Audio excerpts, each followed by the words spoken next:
Right now, at this very moment, somewhere in the world, a person with $500 in their hand just made a decision and lost everything.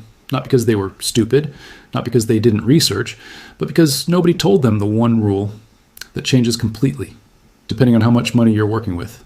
$500? The answer is shocking. $1,000? It flips. $50,000? It flips again. And if you get this wrong, you won't just lose money, you'll lose time. The one thing you can never buy back. Stay right there, because what's coming next will completely change the way you think about your money forever. Welcome back to Money Matrix, the place where your money finally starts making sense. Now, before we go any further, I want to ask you something, and I mean this with full respect. If you're over 50 years old and you still haven't hit that subscribe button yet, think of it this way. You've spent decades working hard for your money. Isn't it time your money started working just as hard for you? Hit subscribe. It's the smartest free investment you'll make today. And one more thing, drop a comment right now and tell me, where in the world are you watching from? Because this channel is reaching places I never imagined. And I want to know your city, your country, right now in the comments below. Now, let's get into it. There is a conversation happening right now in living rooms, in offices, in late-night Reddit threads, and YouTube comment sections all across the world. And it sounds something like this. Someone types, "Just buy silver. It's the people's metal. Gold is for the rich." Someone else fires back, "Silver is a headache. Gold is simpler. Stop overthinking it." And then a third voice enters the room, calmer, more confident, and says, "If you're under $1,000, it's all silver. If you're in six figures, it's basically all gold." Clean, simple, confident, and almost entirely misleading. Here is what most people never stop to ask. Where did that rule come from? Who tested it? Who verified it? Who lost money following it before someone finally wrote it down as wisdom? The answer, more often than not, is nobody. These rules were not born in research institutions or economic think tanks. They were born in comment sections. They were passed from one confident stranger to another, dressed up in the language of certainty, and repeated so many times that they began to sound like fact. This is how financial folklore is created. And this is how ordinary people with real savings, real goals, and real families depending on them, make decisions that quietly cost them more than they ever intended to lose. Meet David. David is 34 years old. He works a steady job, saves carefully, and has spent the last 3 months reading everything he can find about gold and silver. He has $800 set aside, not a fortune, but real money, money he worked for, money that represents weekends and early mornings and lunches he skipped. He reads the rule. Under $1,000, buy silver, so he buys silver. He does not check the premium he is paying above spot price. He does not think about how he will eventually sell it, or what the dealer's buyback spread looks like, or where he will store it securely over the next 10 years. He just follows the rule. 3 years later, David is not in a catastrophic situation. But he is not where he expected to be either. The silver he bought came with a premium he did not fully understand. The form factor he chose, small collectible rounds, carries a spread that quietly eats into his return every time the price moves. And the storage solution he improvised is now making him anxious. David did not make a stupid decision. He made an uninformed one. And the difference matters, because uninformed decisions are fixable once the right information arrives. Now meet Sandra. Sandra is 51. She has built a small business over 2 decades. She has $50,000 she wants to move into hard assets. She's not emotional about it. She is strategic. She reads the same rule David read, only the other version. Big budget? Go gold?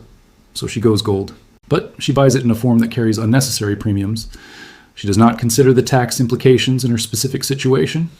She does not think about liquidity, about how quickly and at what cost she could convert the gold back to cash if her business needed emergency capital within 90 days. She followed the rule for her budget tier. She still left money on the table. This is the central problem. The gold versus silver debate, the way it is usually presented, treats the decision like a multiple choice question with only 2 answers. But the real decision has 5 variables operating simultaneously. The first is premium, what you pay above the actual metal price, which varies dramatically by form, by dealer, and by quantity. The second is liquidity, how quickly and efficiently you can convert your position back to cash without losing a significant portion of your gains in the process. The third is storage, a variable that sounds simple until silver's physical bulk becomes a logistical problem that gold's density quietly solves. The fourth is taxation, a layer of the conversation that most content creators skip entirely because it is complicated and differs by country, by asset class, and by holding period. And the fifth, perhaps the most underestimated of all, is temperament. How does a person sleep when prices swing hard? How do they behave when the market moves against them? How long can they hold without second-guessing every decision they made? Budget matters. Nobody is saying it does not. But budget is the starting point of the decision, not the ending point. And understanding that difference is where serious investors separate themselves from the crowd. Numbers do not lie, but they do something almost as dangerous. They mislead when the person reading them does not know what they are actually looking at. And right now, in the precious metals market, there are numbers sitting in plain sight. Numbers that millions of people are reading every single day and interpreting in completely opposite directions. Both sides feel confident. Both sides feel informed. And a significant portion of both sides are quietly making the wrong call. This is not about intelligence. This is about context. And context is everything. Let us start with the most watched number in the precious metals world right now. Gold is sitting just above $500 an ounce. Read that number again, $5,100 for a single ounce of metal, small enough to fit in the palm of a human hand. To some investors, that number looks terrifying. It looks like a market that has already run. It looks like a train that left the station while they were still buying their ticket. They see $500 and they think, I missed it. To other investors, that same number looks like confirmation. It looks like momentum. It looks like a market that is telling the world something important about the direction of global capital. And they want to be positioned correctly before the next chapter begins. Two people, same number, opposite conclusions. This is not a coincidence. This is what happens when people read prices without reading context. Now look at silver. Silver is hovering just under $90 an ounce. Compared to gold, it sounds almost modest, almost accessible. And for many retail investors, particularly those operating with smaller budgets, that accessibility is precisely what draws them in. But here is where the story gets complicated. Because the relationship between these two numbers, $5,100 gold and $90 silver, produces a third number, a number that the entire precious metals community is currently obsessed with, debating furiously and in many cases, fundamentally misreading. That number is the gold to silver ratio, and right now it is sitting somewhere in the high 50s. Here's what that means in plain language.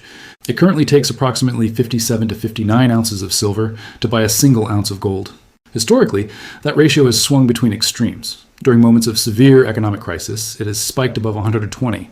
During periods of silver strength, it is compressed below 30. The long-term historical average sits somewhere around 60, though that number itself is debated depending on which historical window an analyst chooses to examine. So when serious investors look at a ratio in the high 50s, they are looking at a number sitting very close to its long-term average. And this is exactly where the dangerous interpretations begin. One camp looks at the high 50 ratio and says, silver is undervalued. Their logic sounds reasonable on the surface. If the ratio historically compresses during silver bull runs, and if silver is currently near fair value relative to gold, then silver has more upside potential, more room to run, more leverage to the move, so they buy silver aggressively at any budget level. The second camp looks at the exact same ratio and reaches a completely different conclusion. They say gold is the anchor. Their reasoning is equally structured. In times of genuine economic uncertainty, gold is what central banks accumulate. Gold is what sovereign wealth funds hold. Gold is what institutional capital moves toward when the system comes under stress. Silver, for all its appeal, carries industrial exposure that makes it behave differently, sometimes more like a commodity than a monetary metal. So they buy gold, methodically, with patience. And here's the uncomfortable truth that neither camp wants to fully acknowledge. Both analyses are technically defensible, and both can still be wrong for a specific investor, depending on variables that the ratio itself never reveals. This is the critical limitation of ratio-based thinking. The gold to silver ratio is a powerful analytical tool. Nobody serious in this space dismisses it entirely. But it is a macro-level indicator, designed to describe broad market conditions across long time horizons. It was never designed to answer the question, what should I specifically buy with my specific budget, my specific situation right now? Using the ratio to answer that question is like using a weather satellite image to decide whether to carry an umbrella on your walk to the corner store. The satellite sees the whole continent. It cannot see the cloud forming directly above your street. So what does actually answer that question? 3 things. And most financial content never gets close to any of them. The first is premium architecture, the invisible cost layer sitting between the spot price every investor watches on their screen and the actual price they pay when they hit the checkout button. This gap is not small. For a retail investor buying silver coins in quantities typical of a $500 budget, the premium above spot can range from 15% to 35% depending on the product, the dealer, and market conditions at the time of purchase. Think about what that means in practice. Silver could rise 20% in price, and a poorly positioned $500 investor could still break even, or worse, book a small loss, simply because of the premium they paid on entry and the spread they face on exit. This is not a theoretical risk. This is a documented, recurring reality that quietly devastates the returns of retail precious metals investors every single cycle. The second critical variable is form factor. Not all silver is the same. Not all gold is the same. A 1-ounce Silver Eagle from the United States Mint carries a different premium than a generic silver round from a private mint. A 1-ounce gold coin carries a different spread than a 1-ounce gold bar. Fractional gold, coins below 1 ounce, carries premiums that can make an otherwise sound strategic decision economically inefficient at smaller budget levels. The form factor decision is not aesthetic, it is financial architecture. And most investors make it based on what looks impressive, rather than what performs efficiently. The third variable, and the one that connects all the numbers back to human reality, is exit strategy, because every investor eventually becomes a seller, and the price at which someone sells, minus the spread the dealer takes on the buyback, minus any applicable taxes on the gain, minus storage costs accumulated over the holding period. That is the real return, not the spot price movement, not the ratio, not the impressive chart that circulates on social media during bull markets. The real return is what remains after every cost has been accounted for. And right now, with gold above $500 and silver under $90, and a ratio sitting in the high 50s, the investors who understand this framework are making fundamentally different decisions than the investors who are simply picking a metal and buying it. The numbers are not the problem. The numbers are actually telling a clear and coherent story to anyone who knows how to read them correctly. And in the next part of this analysis, we will examine exactly how 3 different investors, each with a different budget, a different risk profile, and a different set of constraints, should be reading that story and acting on it. Every financial decision ever made in human history was made by a person, not a ratio, not a chart, not a market sentiment index, a person with a specific amount of money, a specific level of patience, a specific set of fears, and a specific definition of what winning actually looks like. This is the variable that almost every precious metals discussion ignores completely. They talk about metals as though the metal itself is the decision. But the metal is never the decision. The person holding the money is the decision. And right now, at this exact moment in the market, there are 3 distinct types of investors standing at the same crossroads, looking at the same gold and silver prices, and needing 3 completely different answers. Profile 1, the $500 investor, the entry-level buyer standing at the edge.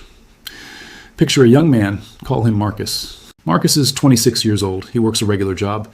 He has read enough to know that paper currency has a troubled history. He has watched enough content to understand that precious metals have preserved wealth across centuries. He has saved $500, carefully, deliberately, and he is ready to make his first move into hard assets. He is not wealthy, but he is serious. And that seriousness deserves a serious answer. Here is what the conventional wisdom tells Marcus. Under $1,000, buy silver.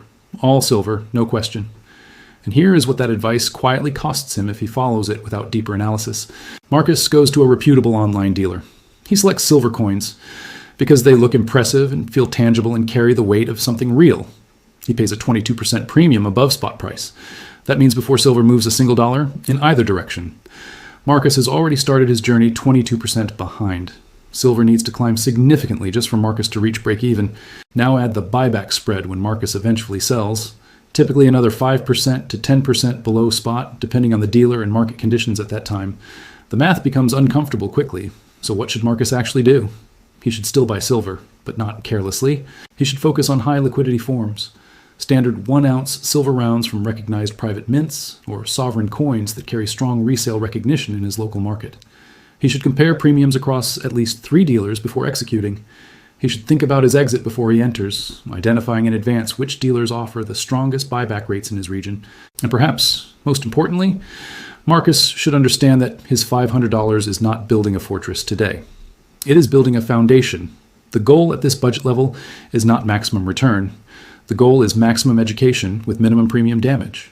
Because the investor Marcus becomes at $5,000 will be shaped entirely by the discipline he builds at $500. Profile 2, the $1,000 investor. The most dangerous crossroads in precious metals. Now meet a woman named Claire. Claire is 39. She has been watching the market for 2 years. She is not a beginner, but she is not yet experienced enough to know what she does not know. She has $1,000 ready to deploy, and she is standing at what is genuinely the most strategically complicated budget level in the entire precious metal space. Here is why. At $1,000, Claire can go meaningfully into silver. At $1,000, Claire can also access fractional gold for the first time. At $1,000, the decision she makes will either build her confidence on a solid foundation or quietly introduce a structural flaw into her strategy that compounds painfully over the next several years. The conventional rule says, still silver at this level. But the conventional rule does not account for one critical factor: fractional gold premiums.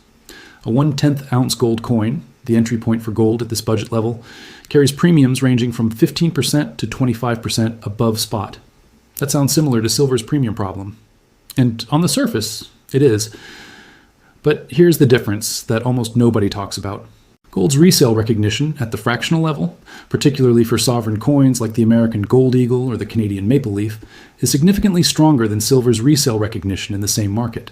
The spread on exit is tighter, the liquidity is faster, the buyer pool is wider. So while the entry premium looks comparable, the total cost of ownership across the full holding period often favors fractional gold over silver at the $1,000 level. But here is where Claire's real danger lives. It is not in choosing the wrong metal. It is in choosing the wrong form factor of the right metal. Claire reads that fractional gold is accessible at her budget. She gets excited. She buys a collection of small fractional pieces, 1/20th ounce coins, 1/10th ounce coins, across multiple transactions, paying a fresh premium on every single purchase. She is buying gold, which sounds right, but she is structuring it in a way that maximizes her premium exposure instead of minimizing it. The smarter move at $1,000 is a single, deliberate position. One high recognition fractional gold coin, or a disciplined silver allocation in large format, low premium rounds, not a scattered collection of small pieces that each carry their own premium burden. Concentration at this level beats diversification every single time. Profile 3, the $50,000 investor, where strategy must replace instinct entirely. Now consider a man named Richard.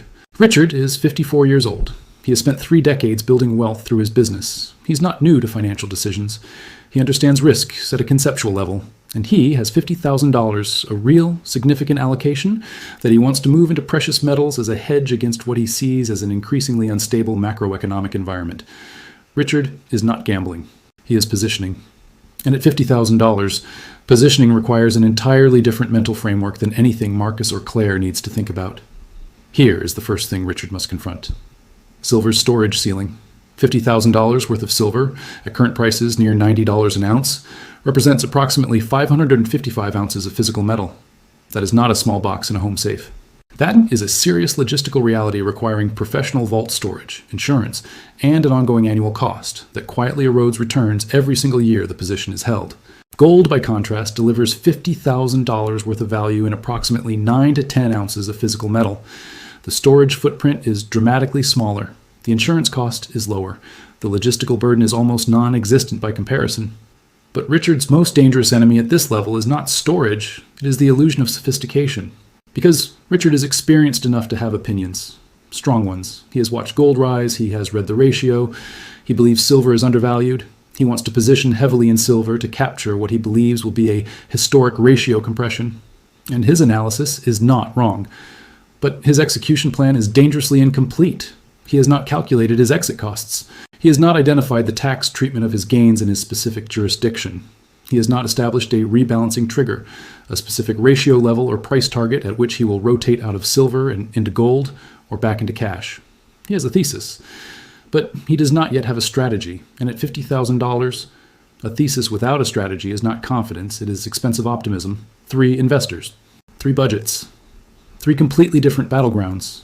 And in every single case, the metal was never really the question. The question was always the same. Who are you, and what does your specific situation actually demand? Because the answer to that question changes everything that comes after it. There is a mistake that does not show up on any spreadsheet. It does not appear in premium calculations. It does not surface in dealer spread comparisons. It cannot be measured by the gold to silver ratio. It leaves no visible trace in a portfolio statement. But it is the single most expensive mistake that precious metals investors make. At every budget level, in every market cycle, across every generation of buyers that has ever stood in front of this decision.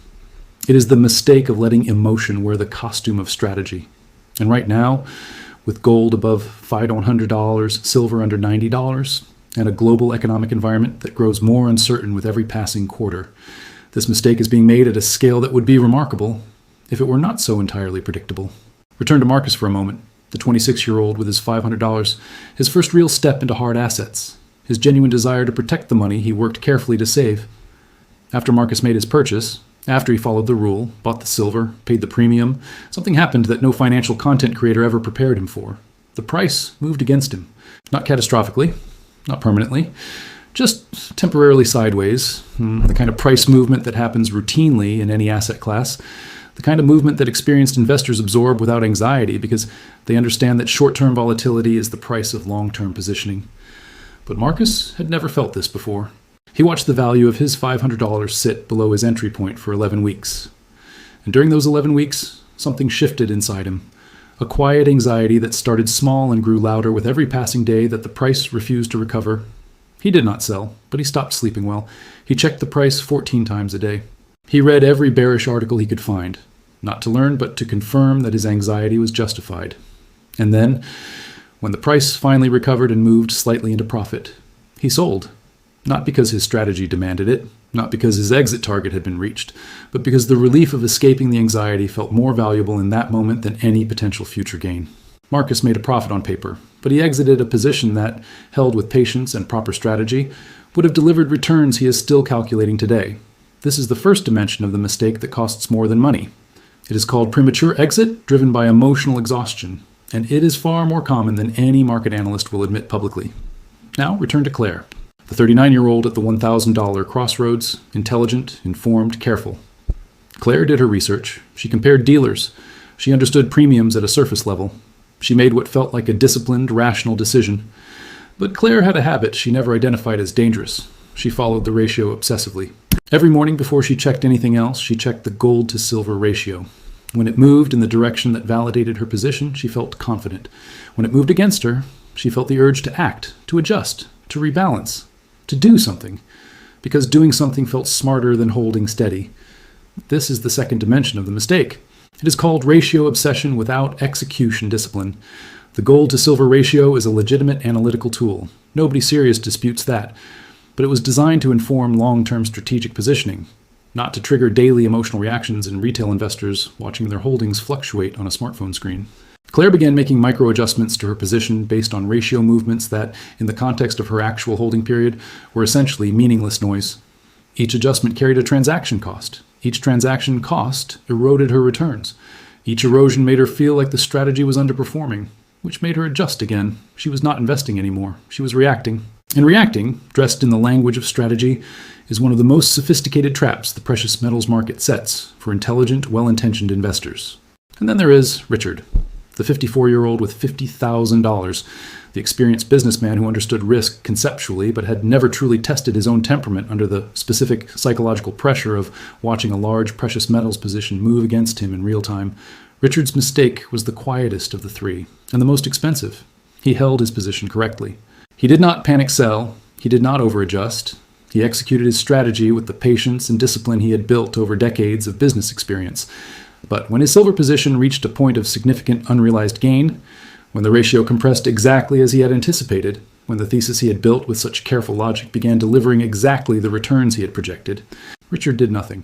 Not because he was disciplined, but because he had never defined what winning looked like before he entered the position. He had a thesis, he had patience, he had capital, but he had no exit architecture.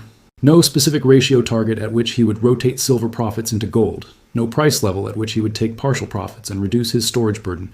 No rebalancing trigger that would convert unrealized gains into realized wealth. He watched his position peak. He watched it begin to pull back. He told himself it was temporary. And he watched a significant portion of his unrealized gains evaporate. Not because the market failed him, but because he never told himself what success looked like before he started. This is the third and most devastating dimension of the mistake. It is called asymmetric regret. The pain of watching gains disappear, gains that were real, gains that were within reach, gains that a clearly defined exit strategy would have captured, is categorically different from the pain of a market moving against an entry position. Because with an entry loss, an investor can tell themselves the thesis is still intact, the position can still recover, patience is still the answer. But with evaporated, unrealized gains, there's no recovery narrative. There's only the memory of the number that was once on the screen, and the question that follows an investor for years afterward. Why did I not have a plan for that moment? Here is what all three stories reveal when placed side by side. Marcus lost to emotional exhaustion. Claire lost to reactive discipline. Richard lost to undefined success. 3 different investors, 3 different budget levels, 3 completely different surface level mistakes. But one single underlying cause. They all entered the market with a thesis and without a complete framework. They knew what they were buying. They understood, to varying degrees, why they were buying it. But none of them had fully answered the 4 questions that separate serious investors from expensive learners.